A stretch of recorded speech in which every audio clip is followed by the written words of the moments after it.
presented by RR Music.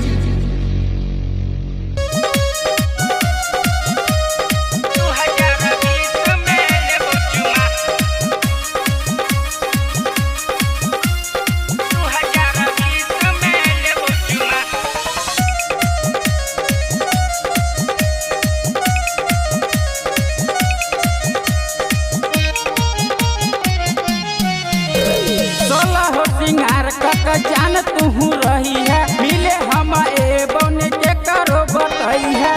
Happy new year के देव झुमा, happy new year के देव झुमा।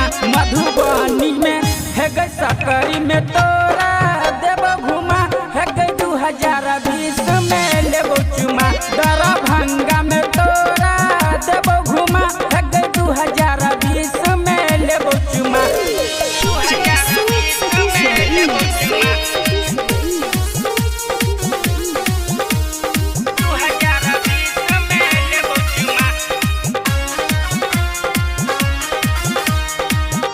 खुशी के मौका छै का तोरा अपने बो 2020 में जान अपन बनेबो।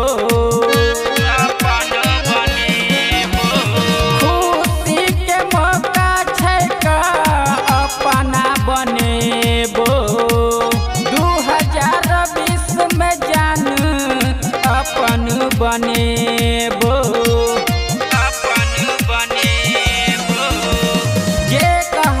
सब तोरा हम देबो चुम्मा मगर नया साल में लेबो। तोरा देखेबो अपन प्यार के नशा। मधुबनी में है गई सकरी में तोरा देबो घुमा, है गई 2020 में लेबो चुमा। दरभंगा में तोरा देबो घुमा, है गई 2020 में लेबो चुमा।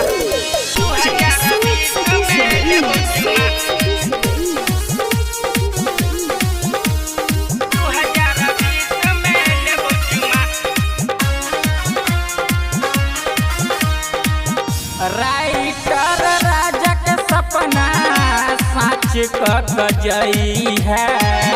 लाल बाबू दीवाना के अपना बनई है।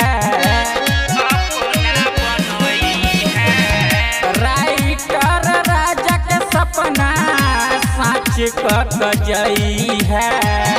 लाल बाबू दीवाना के अपना बनई है। बारह पूजा करब गुलाब थमाका, लव यू बोलब सबका जनाका।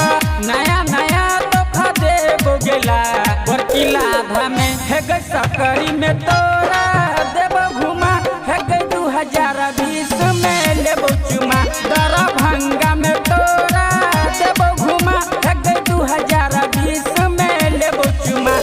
16 सिंगार कक जान तू रही है मिले हम बन के करो बतई है। हैप्पी न्यू ईयर के देव झुमा, हैप्पी न्यू ईयर के देव झुमा। मधुबनी में है गई सकरी में तोरा देव घुमा, है गई 2020 में लेबो चुमा। दरभंगा में तोरा देव घुमा, है गई 2020 में लेबो चुमा।